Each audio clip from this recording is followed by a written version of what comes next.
నా మనస్సు నీతో కూడా రాలేదా?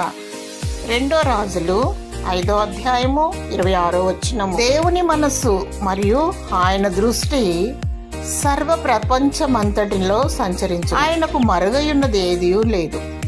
హృదయాంతరముల నెరిగినవాడు. ఆయన నుంచి తప్పించుకొని నరుడెవరు?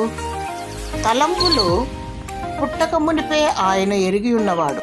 నీవు ఎక్కడ ఉన్నా, ఏ పని చేయుచున్నా దేవుని దృష్టి నీతో కూడా ఉండును.